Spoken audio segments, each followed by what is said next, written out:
오늘 이 본문에 있는 말씀을 의지해서 참된 동역자가 받는 복, 이런 제목으로 하나님의 말씀을 나눌 때 여러분이 지혜를 얻으시길 바랍니다. 오늘 이 말씀에 아주 매우 중요한 말씀이 기록이 되는데, 하나님의 백성들이 애굽에서 종살이하고 노예살이하다가 하나님이 모세를 들어서서 모세를 통해서 광야로 나오게 됩니다. 광야로 나와서 가나안을 향하여 목표로 두고 가는 길에 처음으로 전쟁을 만나게 됐어요.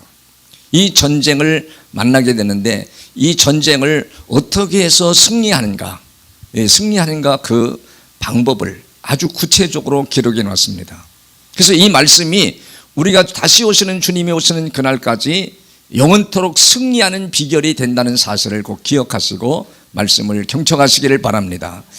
오늘 본문에 등장하는 인물이 모세가 등장하고 또 아론과 훌이 등장하고 이 아멜렉 민족이 등장을 합니다. 그 외에도 여호수아도 있고 이스라엘 민족도 있지만 주 인물이 모세 중심으로 어떻게 전쟁에 이기는가를 보여줍니다. 근데 오늘 이 본문에 나오는 이 모세 목사의 사역을 도왔던 사람이 아론과 훌인데, 이 아론은 레위 지파 사람입니다. 훌은 이 유다 지파의 사람이에요. 근데 우리가 창세기로 돌아가서 창세기 34장을 보면, 이 창세기 34장에서 이 야곱의 가족이 아들들이 12아들이고 딸이 하나가 있었어요. 근데 이 하몰이라고 하는 족장의 아들이 세겜 추장인데, 세겜 추장이 이 디나를 본 거예요. 야곱의 딸을 보게 된 거예요. 그 야곱이 딸이 그 지방에 있는 여인들을 만나려고 가다가 이 세겜 추장이 보니까, 야, 우리 민족 중에는 저렇게 예쁜 여자가 없는데, 그래가 마음이 끌려가지고 그를 데려다가 강간을 했습니다. 강간을 하고 위로한 거야. 나하고 결혼해달라고. 그 사실을 야곱이 전달을 받고 알았는데, 자식들은 다 밖에 나가 있습니다. 자식들이 들어와서 그 사실을 듣고, 큰 아들이 루벤이고 둘째 아들이 시몬이고 셋째 아들이 레위인데, 이 두 아들이 계획을 짜요.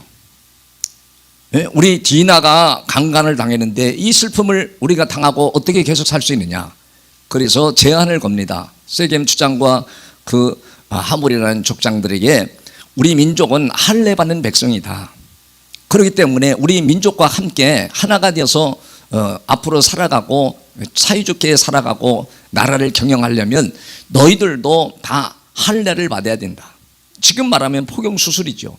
그래 받아야 된다. 그러니까 그 딸을 얻기 위해서 또 세겜 추장이 아버지를 설득하고 다 사람들을 설득해가지고 전부 남자들이, 세겜 추장이 거느리는 그 지역의 마을 사람들이 전부 남자들이 전부 할례를 받은 거예요.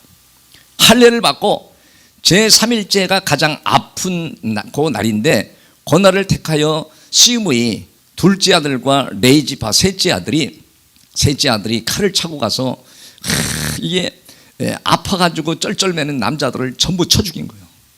쳐 죽이고 돌아왔는데 야곱이, 야, 그들은 숫자가 많고 우리는 숫자도 적은데 어찌해서 그런 무모한 짓을 하고 왔느냐. 우리가 다 죽을 것이다. 멸망을 받을 것이다. 그래서 이 야곱이 세겜 땅을 급히 도주해 버립니다.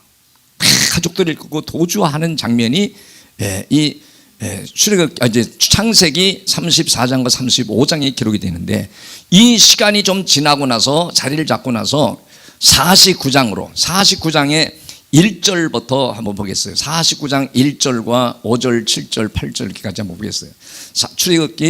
창세기 49장 1절을 한번 열어봐요. 야곱이 그 아들들을 불러 이르되 너희는 모이라. 너희가 후일에 당할 일을 내가 너희에게 이르리라. 이 야곱이 있던 당시에는 족장 시대입니다. 하나님이 이 족장과 교통하면서 이 백성들을 이끌어가는 시대예요. 그러니까 족장이 하나님이 쓰시는 거죠.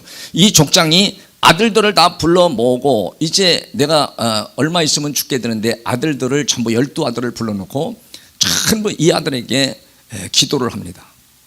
큰 아들은 어떻게 되고 둘째 아들은 어떻게 되고, 전부 아버지가 예언적 또 유언적 기도를 하나님 해요. 5절에 가서 보니까 뭐라고 그러냐. 5절에 5절부터 보면 시몬과 레이는 같은 형제예요. 그 레아라고 하는 부인을 통해서 난 아들들입니다. 시몬과 레이는 형제요. 그들의 칼은 폭력의 도구로다. 내 호나 그들의 모의에 상관하지 말지어다. 내 영광아 그들의 집회에 참여하지 말지어다.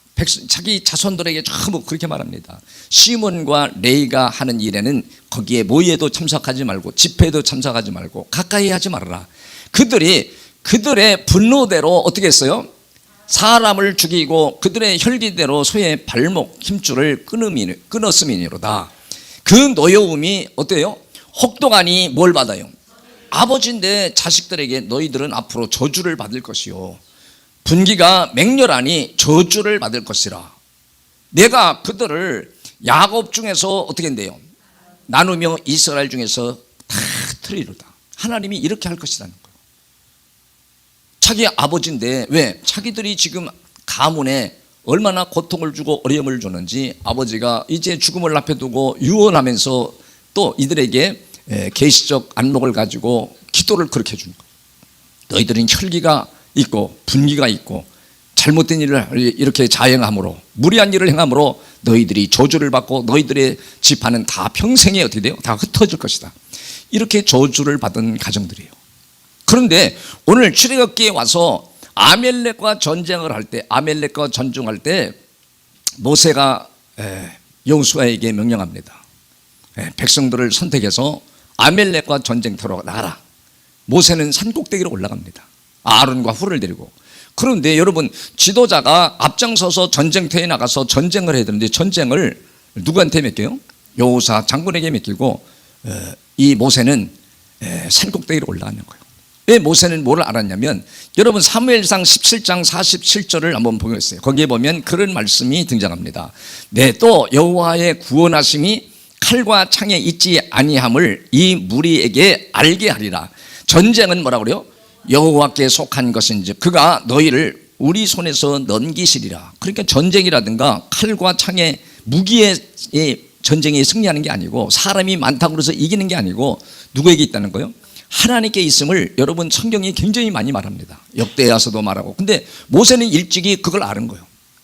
지금 아멜렉과 전쟁이 일어나는데 전쟁터에 다 안 나가고 기도하는 게 아니라 전쟁터에 여호사 장군을 내보내고 자기는 산꼭대기에 올라가서 지팡이를 들고 하나님 항복입니다. 하나님이 이 민족을 구보 살펴주시고 전쟁을 이기게 해달라고 하나님께 기도했을 때 이스라엘 백성들이 현장에서 싸움에 이기는 역사가 벌어지는 거예요.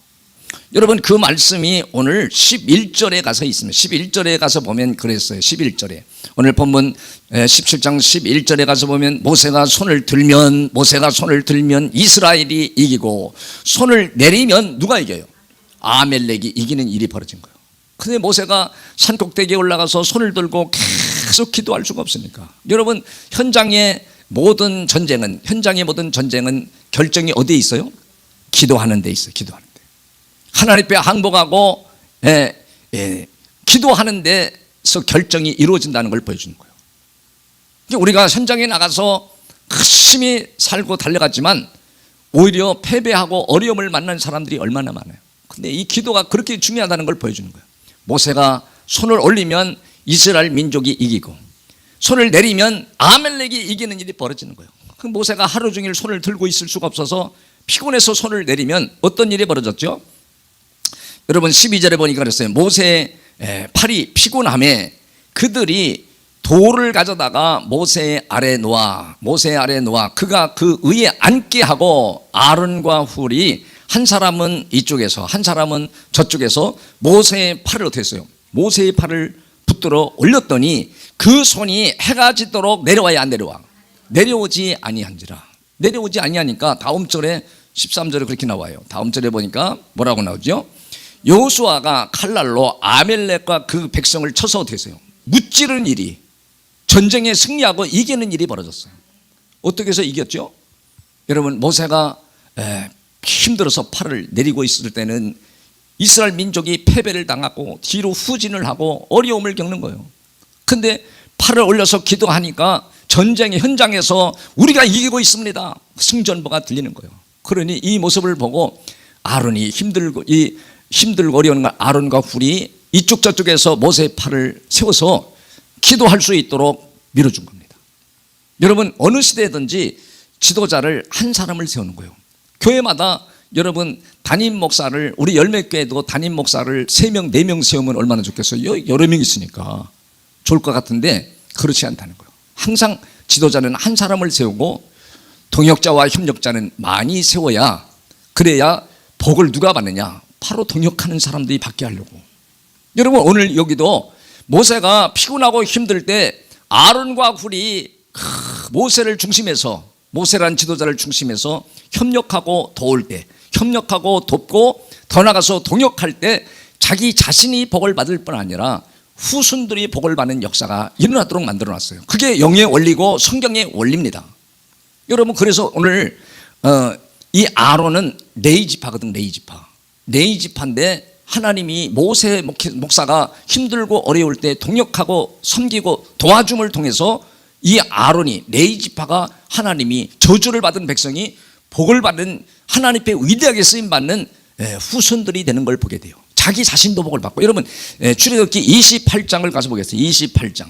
출애굽기 28장 1절에서 3절을 가서 보면, 너는 이스라엘 자손 중 내 형 아론과 그의 아들들, 곧 아론과 아론의 아들들 나답과 아비후와 엘르아셀과 이다마를 그와 함께 내게로 나오게 하여 나를 섬기는 제사장 직분을 행하게 하되. 여러분, 레위지파는 저주를 받은 지파입니다. 아버지로부터 너희는 앞날이다 저주를 받을 것인데, 모세 목사를 힘들고 어려울 때, 피곤할 때 모세를 중심해서, 그 지도자를 중심해서 섬기고 도와주고 동역했을 때 자기 자신이 복을 받아요. 자식들이 다 복을 받는 일이 벌어집니다. 내 형 아론을 위하여 거룩한 옷을 지어 영화롭고 아름답게 할지니 너는 무릇 마음에 지혜 있는 모든 자, 곧 내가 지혜로운 영으로 채운 자들에게 말하여 아론의 옷을 지어 그의 거룩하게 하여 내게 뭘 맡겨요? 제사장 직분을 행하게 하라. 여러분, 버림받고 저주받던 이 아론의 후손들, 아론과 레위지파가 결정적으로 아멜렉과 전쟁할 때 아낌없이 모세가 피곤할 때, 목회자가 피곤할 때 목사를 끌어내리고 힘들게 한 것이 아니라 힘들고 어려울 때 협력하고 도운 것 때문에 아론 자신이 하나님 앞에 영원히 제사를 드리는 거룩한 옷을 입고 사명을 감당하도록 할 뿐 아니라 그의 아들들에게도 복을 줘버려요. 여러분, 이 말씀이 출애굽기에 계속 나옵니다. 출애굽뿐이 아니라 계속 나오는데 다 볼 수 없지만, 여러분이 아론만 그렇게 복을 받은 게 아니라 훌이라고 하는 사람은 유다 지파의 조상입니다. 근데 훌이 옆에서 모세를 잘 섬기고 도왔을 때 이 훌에게도 어려울 때 도왔다고, 힘들고 어려울 때 모세 목사를 중심해서 도왔을 때 바로 이 누구에게도요, 훌이라고 하는 자신도 복을 받지만 후손들에게 복을 주는 역사가 일어납니다. 여러분, 성경에 보니까 출애굽기 31장에 가서 31장 1절부터 5절에 보면 그랬어요. 여호와께서 모세에게 말씀하여 이르시되 내가 유다 지파 누구요? 훌의 자손이요 우리의 아들인 부살레를 지명하여 부르고. 여러분, 부살레를 지명해 불렀다는 거, 그 당시에 이스라엘 백성들이 장정이 60만입니다. 60만 대 1로 누구를 선택했냐? 부살레를, 이 훌의 손자를, 훌의 후손을 불러서 지명하여 하나님이 그를 사용하는 거예요. 3절에 하나님의 영을 그에게 어떻게 했어요? 충만하게 하여 지혜와 총명과 지식과 여러 가지 재주로 정교한 이의를 연구하여 금과 은과 누수로 만들게 하며 보석을 깎아 물리며 여러 가지 뭘 줬어요? 여러 가지 기술로 나무를 새겨 만들게 하라. 여러분, 이 훌의 자손 부살렐에게 계속해서 하나님이 뭘 줬어요? 지혜와 영과 모든 걸 다 부어줬대. 부어줘서 재주가, 많은 재주를 갖게 해서 성막을 짓는 일을 누구에게 맡기냐? 이 부살렐에게, 훌의 손자에게 맡기는 거예요. 후손들이 잘 되는 역사가 계속해서 일어나요. 여러분, 신약에 와서도, 신약에 사도행전 13장 22절에도 이 다윗이 누구 지파냐면 유다 지파. 이 훌의 후손들입니다. 근데 하나님이 내가 특수한 사람을 만났지만 내 마음에 합한 사람이 다윗이다 그러잖아요. 다윗이 잘못하는 것도 있습니다. 여러분, 우리가 옷을 이렇게 입고 있는 한은 털어서 먼지 안 나는 사람이 누가 있겠어요? 다 먼지가 나지. 먼지가 나는데 이 먼지가 나고 우리가 허물 입고 죄 있는 것은 인간이 해결할 길이 없다고 그랬어요. 오직 십자가 안에 들어가야만이, 그분을 만나야만, 십자가에서 만나야만이 우리의 죄를 해결하고 문제를 해결할 수 있는데 십자가에 안 들어가는 거예요. 십자가에 안 들어가니까 사람이 자꾸 교만해지고 거만해지고 당돌해지고 거칠어지는 겁니다. 그러니까 여러분, 모세가 이렇게 하는 일에 협력했던 사람들이 후손이 다윗까지, 다윗의 시대가 위대하도록 만들어주잖아요. 다윗이 얼마나 잘못한 일이 많습니까? 그런데도 바로 하나님이, 조상들로부터 하나님이 그를 눈여겨봤다가 지켜봤다가 다윗에게 복을 주는 거 아니에요. 여러분, 이런 일들이 성경에 얼마나 많이 나타나지 않습니까? 그래서 동역하는 사람들은 바로 지도자는 한 사람이고 열매 교회도 목사는 한 사람이지만 그 목사가 부족하고 연약할 때도, 여러분 힘들 때도 계속 사역을 돕고 협력하는 사람들은 빌립보서 4장 3절에도 반드시 하나님이 내 이름이 생명책에 기록되어 있을 것이다, 생명책에 기록되는 축복을 주시고, 여러분 디모데 후서 1장 15절부터도 보면 거기에 얼마나 위대한 말씀이 나타나는지요. 15절에 보면 아시아에 있는 모든 사람이 나를 버린 이 일을 내가 아나니. 전부 아시아에 있는 모든 사람이 다 사도 바울을 버렸대. 사도 바울한테 은혜를 받을 때는 사람들이 몰려오고 따라왔는데 사도 바울이 지금 감옥에 갇혀버렸습니다. 복음을 전하다가 감옥에 갇혔는데, 그런데 이 사도 바울이 얘기하는 거예요. 아시아에 있는 모든 사람이 나를 버린 이 일을 내가 아나니. 그 중에는 누가 있어요? 부겔로와 허모게네도 있느니라. 이 부겔로와 허모게네가 계속 선동한 거죠. 사도 바울을 떠나도록. 사도 바울이 잘못됐다, 그래서 감옥에 갔다, 그래서 사람들을 선동해서 사도 바울을 따르지 못하도록 계속 선동했던 사람이 허모게네인 거예요. 이름을 기록해놨어. 얼마나 나쁜 사람들인지 이름을 기록해놨습니다. 그런데 16절에 원하건대 바라건대 주께서 오네시보르의 집에 긍휼을 베푸시옵소서. 그가 나를 자주 찾아 자주 격려해 주고 내가 사슬에 매인 것을 부끄러워했어요, 부끄러워하지 않았어요. 사슬에 매이던 거 감옥에 갇혔다는 거예요. 복음을 전하다가 하나님 일하다가 감옥에 갇혔는데 다 사람들이 부끄러워하고 다 떠나가고 선동하는 사람들이 있어서 사도 바울을 다 떠나갔는데, 아시아의 모든 사람들이 사도 바울을 따라다니면서 복음을 들었던 사람들이 다 떠나갔는데 이 오네시보르의 가정만 떠나지 않고 사도 바울을 찾아가서 격려했대요. 사도 바울 목사님 걱정하지 마세요, 하나님이 계시지 않습니까? 우리에게는 하나님이 계시지 않습니까? 그러니 지금 갇힌 것은 영원히 갇히는 것도 아니고 잠시 갇힌 거니까 걱정하지 마세요, 우리가 기도하겠습니다, 우리가 섬기겠습니다. 아마 사식도 넣어드리면서 이 오네시보르의 가정이 계속 기도하고 격려하고 자주 찾아서 만났다고 그러잖아요. 로마에 있을 때 나를 부지런히 찾아와 만났음이니라.